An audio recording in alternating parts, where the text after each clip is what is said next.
Kejadian ini saya alami pas mau pulang ke Sukabumi. Awalnya saya berencana pulang ke Sukabumi sore hari, namun teman saya Bram mengajak saya dan teman-teman kampus yang lain untuk nonton bareng. Saya sebetulnya ogah ikut, soalnya ingin cepat-cepat balik ke Sukabumi.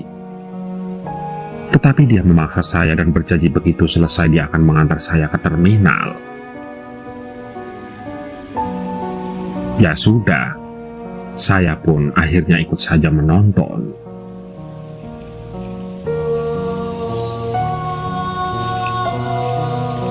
Jam 11 malam, Bram menepati janjinya. Dia mengantar saya sampai ke terminal. Terlihat kondisi terminal saat itu sudah sangat sepi. Saya pun akhirnya mencoba mencari-cari bis tujuan Sukabumi. Tapi, sepertinya malam itu aku cukup sial karena bis yang ke Sukabumi sudah tidak ada lagi.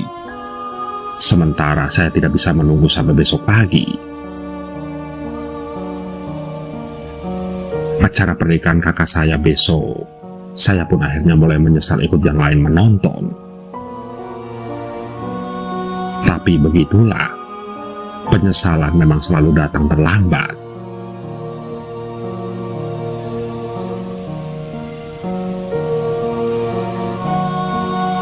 Lantas, saya pun memutar otak memikirkan opsi untuk bisa sampai ke Sukabumi. Malam itu udara terasa dingin. Saya pun tidak tahan ingin ke toilet untuk buang air kecil. Namun, sial kembali menghampiriku. Setelah dicari-cari sekian lama, aku pun tidak menemukan toilet. Ya sudah, terpaksa saya mencari pohon besar di pinggir jalan. Dan setelah melihat sekitar tidak ada orang, saya pun menuntaskannya di situ.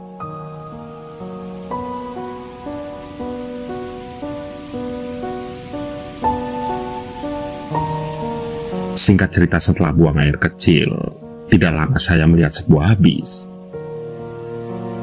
Nampak kondisinya gelap tetapi di dalamnya terlihat ramai. Dan saat mendekat ternyata bis itu menuju ke arah Sukabumi.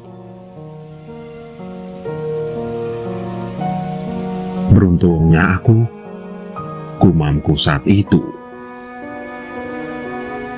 Dan tanpa pikir panjang lagi saya pun langsung naik ke dalam bis. Dan walaupun di dalamnya gelap, ternyata penumpangnya lumayan banyak.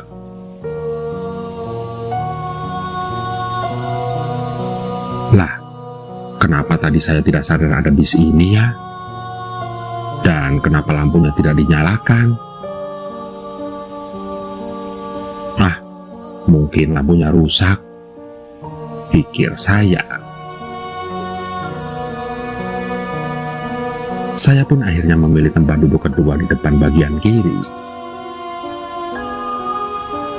Saya mencoba untuk tidur, namun ada yang membuat saya sangat terganggu di bis itu. Suara batuk seorang kakek ditambah lagi bayi yang terus menangis. Itu membuat saya sulit untuk tidur.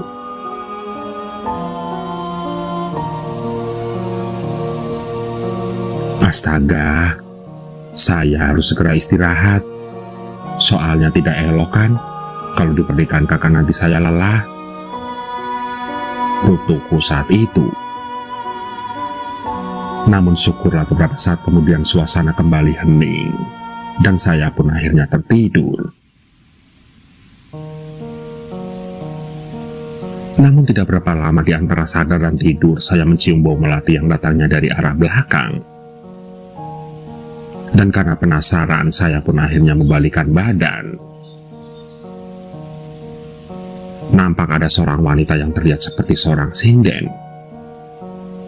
Namun anehnya sejak tadi saya tidak menyadari ada wanita itu di sana.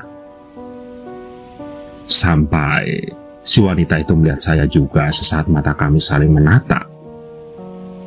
Saya pun lantas membalikkan badan ke depan takut menyinggung wanita tersebut.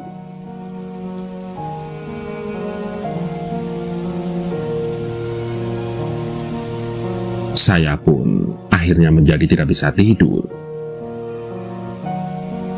Dan anehnya sepertinya bis ini berjalan sangat lambat sekali. Bahkan suara mesinnya pun sepertinya tidak terdengar. Kondisinya sungguh-sungguh aneh. Dan lebih aneh lagi karena tiba-tiba jantung saya berdebar sendiri.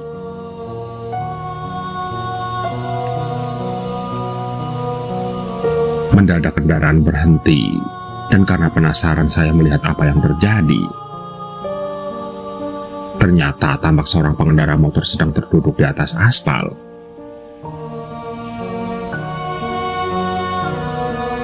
Apa ada kecelakaan? Tanyaku dalam hati.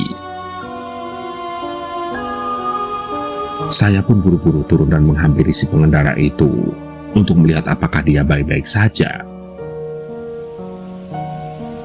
Pria pemotor ini kelihatannya seperti tukang ojek. Dan wajahnya terlihat sangat pucat sekali. "Pak, tidak apa-apa, Pak?" tanya saya. "Kak, kamu hantu atau manusia?" jawabnya setengah tergagap. "Ada apa dengan orang ini? Apakah orang stres?" batinku. "Hah? Maksudnya apa, Pak? Tentu saja saya manusia," jawabku. "Kak, kamu sadar tadi naik apa?" tanyanya kembali sambil masih tergagap. "Ya naik bis lah, Pak. Kok pakai ditanya lagi?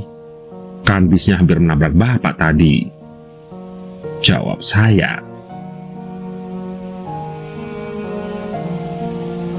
"Bukan.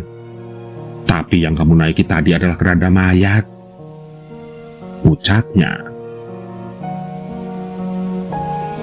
Sontak aku pun merinding. Benar. Saya memang sudah merasa ada hal aneh dengan bis tadi, tetapi tidak terpikirkan hal-hal mistis. Dan alangkah terkejutnya saya saat saya membalikan badan. Bis itu sudah tidak ada lagi. Jadi pantas saja sejak tadi pada saat saya duduk tidak ada bunyi mesin dan kondisinya gelap gulita. Tukang ojek itu kemudian membawa saya ke warung di pinggir jalan. Dan akhirnya saya menenangkan diri di sana. Dan barulah saya tahu ternyata dulu di daerah situ pernah ada kejadian tabrakan antara mobil jenazah dengan bis. Dan kemudian kedua mobil tersebut masuk ke dalam jurang hingga menewaskan seluruh penumpangnya.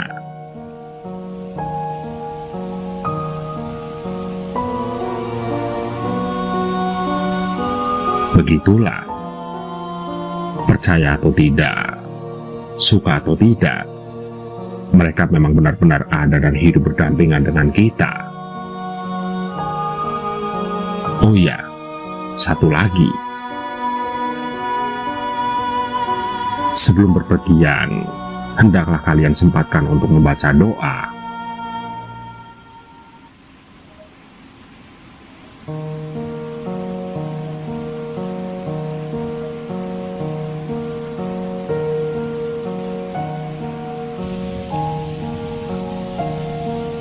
Percaya atau tidak, diakui atau tidak, di dunia ini makhluk yang bernama manusia tidak hidup sendiri. Benar, ada makhluk lain yang hidup berdampingan dengan manusia. Meski tidak semua manusia memiliki kemampuan untuk melihat makhluk tersebut, tapi mereka benar ada. Lalu, bagaimana sikap kita jika kita berdiri di antara dua dunia, dunia nyata dan dunia gaib? Seperti tokoh dalam cerita horor penumpang terakhir di stasiun kereta ini. Akan tetap kuatkah iman dan kembali ke dunia manusia, atau bahkan terperangkap dalam dunia gaib yang mengerikan untuk selamanya?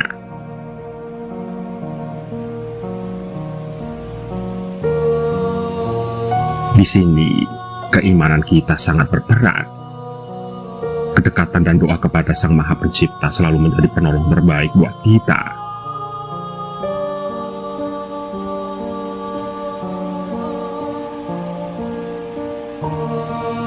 Pada suatu siang, April tengah mengobrol dengan suaminya sambil menyetrika baju. "Kamu yakin gak mau aku antar?" tanya suaminya. "Sendiri aja gak apa-apa, Mas. Lagian kasihan anak-anak kalau kita berdua pergi," jawab April sambil memasukkan baju yang baru ia setrika ke dalam almari. "Jadi naik kereta?"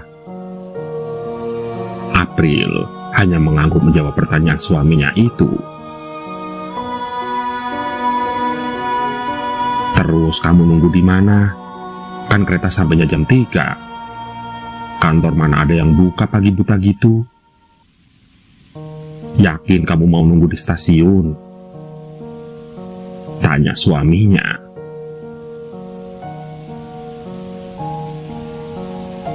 "Di stasiun kan pasti ada musola, Mas. Aku bisa nunggu pagi sambil istirahat di sana. Biasanya kalau terjepit waktu dan keadaan seperti saat ini juga pasti nunggunya di musola kan?" April terus berusaha meyakinkan suaminya kalau dia akan baik-baik saja meski pergi seorang diri.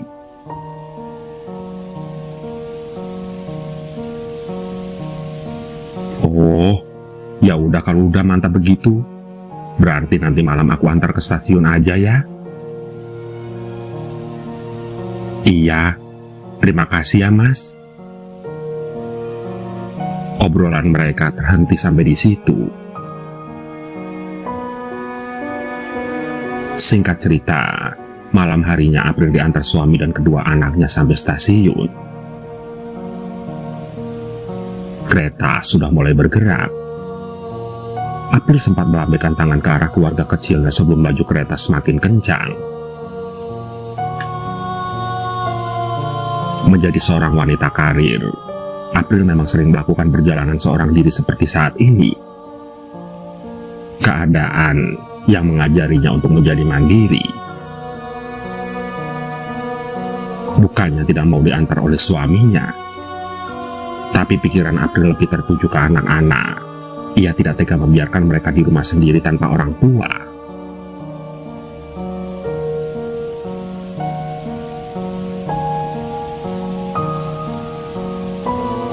Suara dalam kereta sangat hening. Hampir tidak terdengar aktivitas dari penumpang selain suara laju kereta.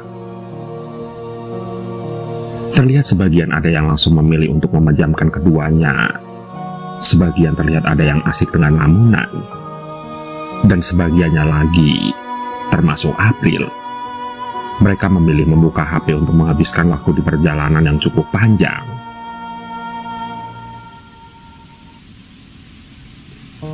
Lama larut dengan HP-nya yang ada di dalam genggamannya, rasa kantuk mulai menghampiri, dan April segera menyimpan benda pintar itu ke dalam tas lalu menyandarkan kepalanya dengan mata terpejam.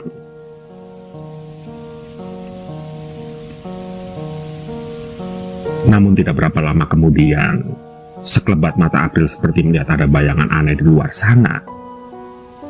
Tapi kemudian ia lebih memilih untuk mengabaikannya. Ia berkilah, mata yang mengantuk tidak bisa dimintai pertanggungjawaban dalam penglihatan.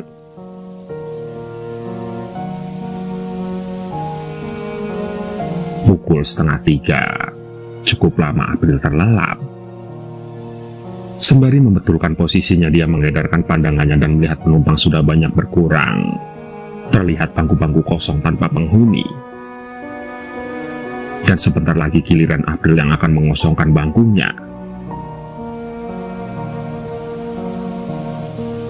Bersiap untuk turun, sekali lagi ibu dua anak itu mengedarkan pandangan ke sekitar tempat duduk takut ada yang tertinggal.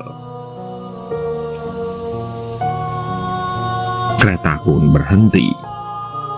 April dan beberapa penumpang bergegas untuk turun. Namun tersisa entah berapa orang dan entah ke arah mana mereka bergerak. April tidak begitu memperdulikan. Langkahnya mantap mencari keberadaan musola di stasiun itu. Sampai tidak berapa lama kemudian dia langsung melihatnya. Sebuah musola dengan besar yang lumayan terlihat jelas oleh kedua matanya.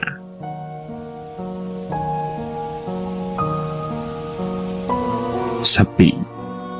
Tapi April maklum mengingat hari memang masih pagi buta.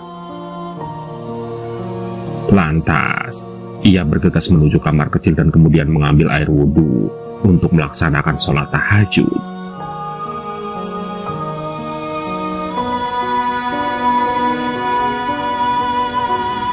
April merasakan kehadiran beberapa orang yang melakukan sholat di musola itu. Mungkin beberapa penumpang yang naik kereta bersamaku tadi, pikirnya tanpa menoleh ke arah mereka.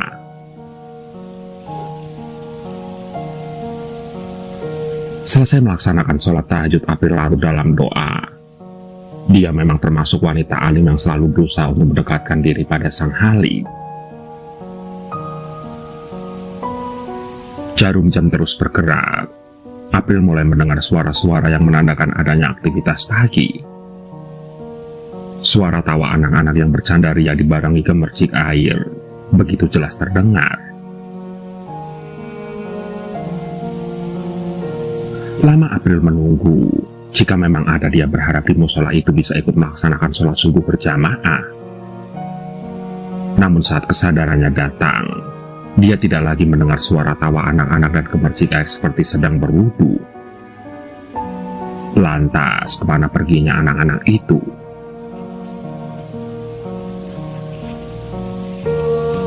April menoleh ke belakang. Senyap.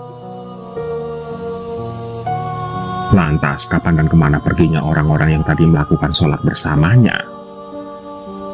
Kenapa kini yang tertinggal hanya kesenyapan dan dia seorang diri?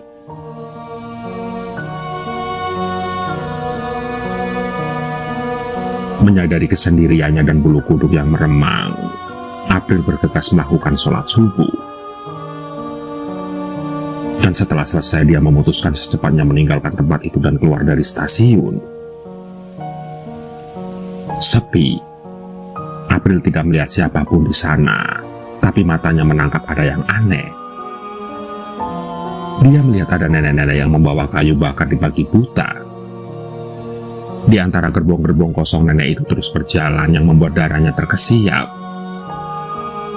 Dan saat itu juga dia berpikir bahwa nenek itu bukan manusia biasa.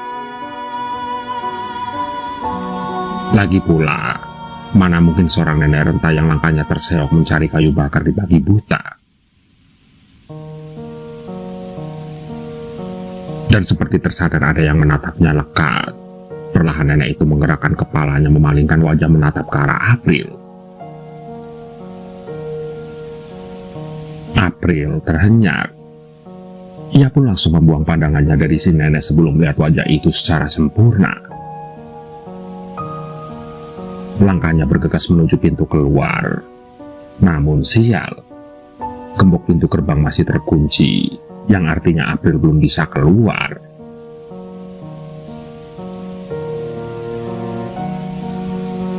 Akhirnya, sendiri dia berbalik melewati lorong yang senyap mencari keberadaan penjaga stasiun. Sementara angin dingin yang berhembus menyentuh kulit makin memperkuat suasana horor saat itu. Bahkan April seperti tidak merasakan langkah kakinya lagi. Kedua lutut terasa lemas, namun langkah kaki seperti tetap berjalan di tempat.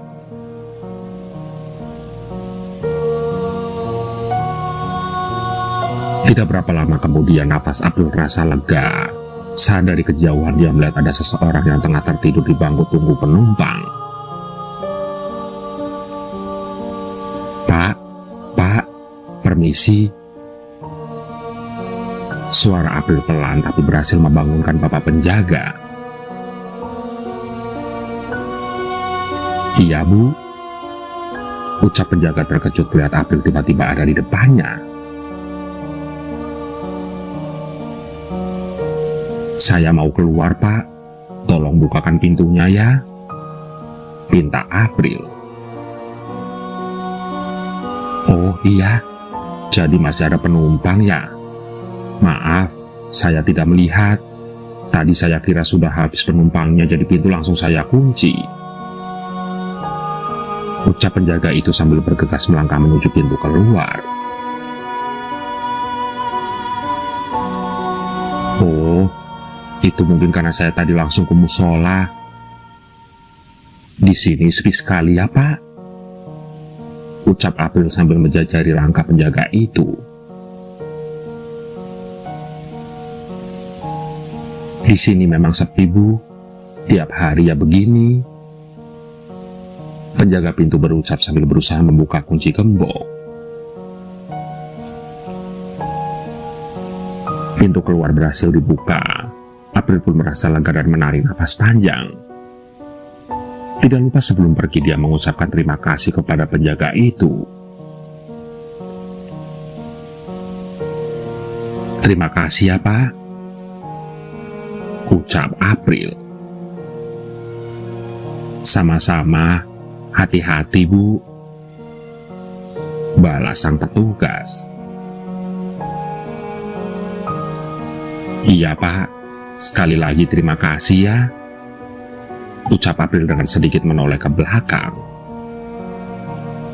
Namun, alangkah terkejutnya April ketika menyadari bahwa suara masih terdengar dekat, tetapi wujud penjaga itu sudah jauh di ujung lorong sana.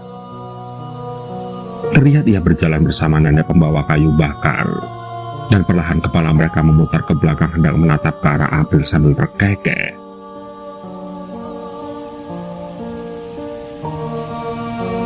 Begitulah. Itu adalah salah satu pengalaman yang paling menyeramkan yang pernah April alami. Namun ia tidak pernah kapok, karena ia percaya Tuhan akan selalu menjaganya.